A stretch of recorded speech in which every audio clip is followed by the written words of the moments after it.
And welcome back to Stories from the River. This is your host, Charlie Malouf. We are here live from the Purpose Summit, the NASCAR Hall of Fame Museum Gear Shop, and I'm here with Dr. Amber Selking. Amber, welcome to the pod. Thanks so much for having me, Charlie. I'm excited for our conversation. I'm super excited. Now, you have been to the Purpose Summit 4 times. All 4 times as a speaker? 2 times, well, I guess I've been involved. You know, from year one, they invited me on to be a speaker, and I brought 26 of my team members from Lippert, and we just fell in love with the vision, the mission, and wanted to do more, and so be a part of it, and just join the community and the movement of making business a force for good in the world on a broader scale. And so, you know, we've served as partners along this journey in various capacities, and this year I get to MC alongside Davin, so it's been a blast. Well, you're doing an amazing job emceeing, and you're bringing the energy, and so love that. Get fired up, or go through a wall. We didn't hear you and Davin up there. Welcome to Stories from the River, a show in which we go behind the scenes at Broad River Retail. Take us back a little bit, like, how did you get connected? Like, so you've been at Lippert how long? How did Lippert get connected? How did you get connected with Davin? What do you do for Lippert? So give us some of that background. Yeah, so actually today's my 6-year anniversary at Lippert. Thank you. Happy workiversary. Yeah, exactly. And along there, Davin has a podcast called What Good Looks Like, and he came across our organization at Lippert, and Jason and I were on a podcast with him to talk about our leadership and cultural journey. And so I served as an executive in culture and leadership there, and we have a team of about 30 people globally specifically dedicated to culture development. We've got a team of leadership development coaches, we've got a philanthropy team, we've got 2 chaplains, and then we also have an academy that we work with external organizations where we invite them in and just let them see culture living and breathing, because that's what we want to help people understand. Like, having a high performance culture and a culture that really cares about people is not about having a vision, mission, and core values plastered on your wall somewhere. It's about having them live and breathe in the day-to-day rhythms of your operation. And so we want to talk about that, but we also want people to be able to come into our business and see it. And then, you know, to be a part of the summit where we get to again, join arms with like-minded leaders in these conversations on how we can all continue to get better has been invigorating. I love that phrase, high performance culture. Yeah. I almost want to say this a little bit of your sports background coming into the phrase culture. So connect us with, like, how did Jason Lippert get inspired? Lippert's a huge company, highly successful. And how did you get kind of connected with that? Did you always want to go into like culture and high performance culture? And so kind of thread some of those. Yeah, I grew up in an entrepreneurial family, and so I went to undergrad at Notre Dame and wanted to be a corporate executive, and so that's what I did. And then I wound up in corporate America, and I was like, I cannot wake up when I'm 40 behind a computer on an Excel sheet that means nothing, you know?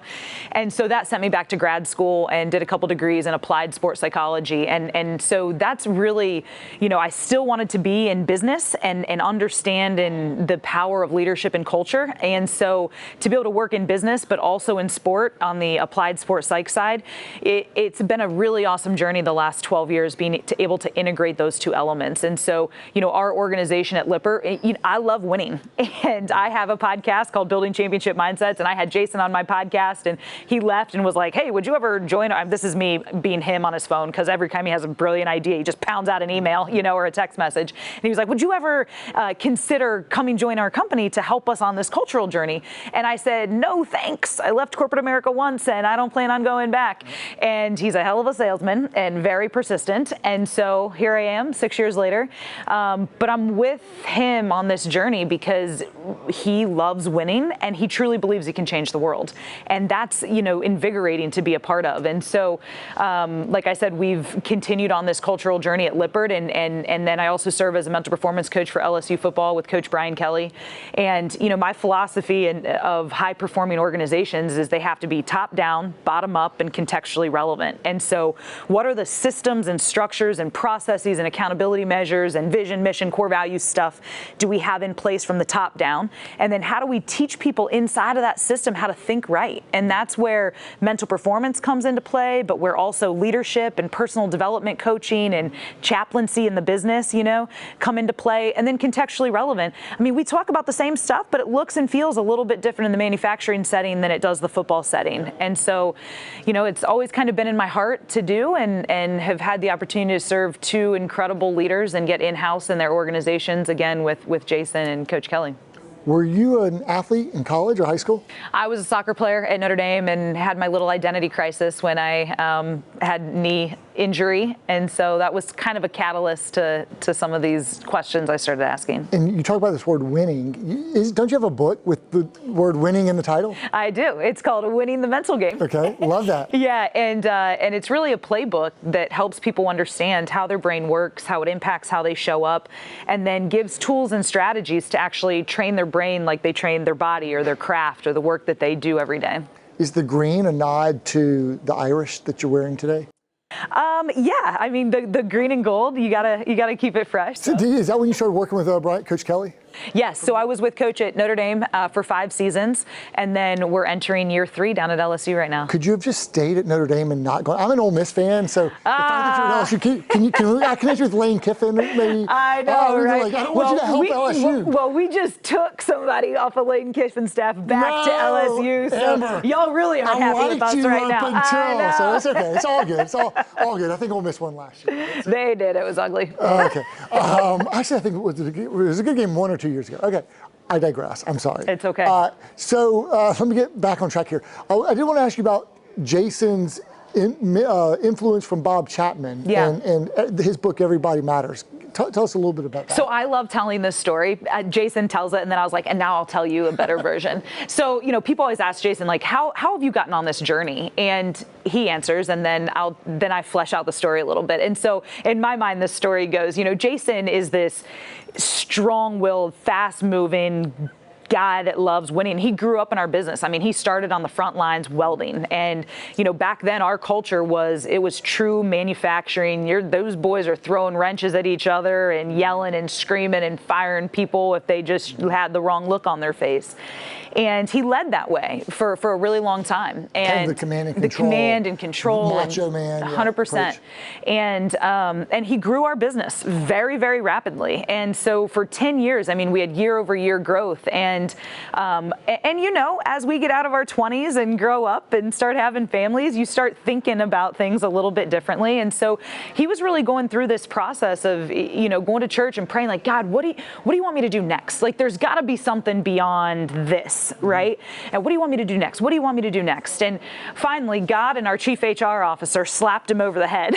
and so our HR officer he was like, hey, do you know our attrition is at 130%? And Jason's like, the hell's attrition, And so he explains what that is and how much that costs the business. And then God was like, hey, bud, listen, I don't want you to do something different. I want you to do what you're doing differently. Ooh. And so at that sort of business metric moment intersected with this, spiritual just perspective that he was granted, someone dropped Bob Chapman's the little video that he did around Everybody Matters into Jason's lap. And he's like, this is it. Caring for the people that we have the privilege of serving for 40 plus hours a week. How do their lives get better by being a part of our organization? And that was a really catalyzing moment for us and shifted the trajectory of how we operate. And again, when I first met Jason, I didn't know who Lippert was, what they did, but I remember seeing a billboard that one of our core values is passionate about winning. And so the billboard, and then there was a semi truck that said like, we're passionate about winning. Are you? And I'm like, yes, I am. Who is Lippert? Yeah. And then we got connected, and sort of the rest is history. That's very cool. I don't know how I came across the book. Maybe I saw the same talk, but I read his book in the summer of 2019, Bob Chapman's book. Led into our Purpose 828 summit that we had, which eventually led me to connecting with Davin. But we were going through that as a leadership team right when COVID hit. And so that was very, it really helped us kind of with our thought leadership at that time about kind of bringing all of our memory makers home and getting reunited and that sort of thing. So, but I know you guys at Lippert have your Dream Achievers program, Yep. and it's very impactful. And we heard Jason speak 2 years ago. It was phenomenal, and still take a lot of those ideas away. And you've spoken at the Purpose Summit, and so you've been super involved. Someone who comes here, what do you want them to take away from their experience at the Purpose Summit, either as an entrepreneur or as just an individual? Life is a series of seasons, and there's, in different seasons, we're called to different action. And so wherever you're at on your own personal journey, on your business journey, take action on the back end of this. You know, you might be just tilling the soil and might be doing some personal reflecting questions that are cultivating some things in your life and in your mind and in your heart. And then you come back the next year and you're like, all right, now I need to plant some seeds. And what does that look like for me to take a next level of maybe bringing others along with me or spreading my message or my intent a little bit further than just on the inside? And then, you know, maybe the next year watering or you're harvesting. And so wherever you're at in that journey, we need to be doing what is happening in the season of life and in business that we're in. And so my hope is that wherever people are at on their journey at the summit, that they can hear, but then take away next step actions to keep moving them along. I think people get really frustrated and discouraged when they're like, well, I want to be harvesting. I want to be casting this message and changing the world.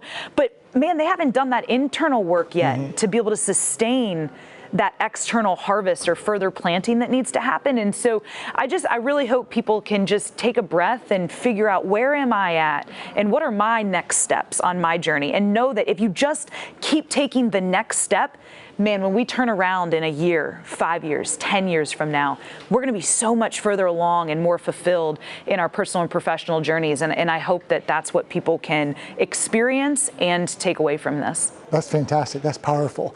Any final words, Amber? No, I just want to thank you, Charlie, for your leadership and the organization that you've built. I mean, it's palpable to be able to see how you live and how you lead, but then to see 105 of your team members here and to see the joy and the passion, the intent that they have. That's what this is about, you know, leading ourselves really well so that we can lead others really well. And it's a blessing to be able to join arms with you guys and challenge each other and encourage each other and get sharper together. So thank you. That's awesome. Maybe before we break, maybe we'll tell one little Carl story. So we have a mutual friend. So we were interviewing Carl to join our company, and lo and behold, you and Carl Hillisland are good friends. Yes. Hey, Carl. And so we got Carl. I think his interview was one of the wildest interviews because I know Amber. I'll just get her on the speakerphone right now. Yeah, I literally, and I remember I was driving down Angela, and I was like, why is Carl calling me? And I was like, hey, bro, what's up? Yeah. And he's like, hey, I'm in an interview. I'm in an interview right now. Can you be a referral for me, like right now? I told him like they should trust your opinion. That was the Carl story. That is the Carl story. So thank you so much, Amber. Thanks for the work that you're doing at Lippert and at the Purpose Summit, but not at LSU. Hey, so thanks so much for joining us here at Stories from the River, the Dr. Amber Selking episode, and come back next year. I'm sure you'll be back next year. I will be back. Awesome. May 13th and May 15th here in Charlotte, North Carolina. We know the dates next year, and springtime is a great time to come visit the Queen City. So thanks so much for joining us here at Stories from the River. Thanks for listening to Stories from the River. To check out more episodes, visit storiesfromtheriver.com. Join us again next week, and remember to like, rate, and subscribe to the podcast.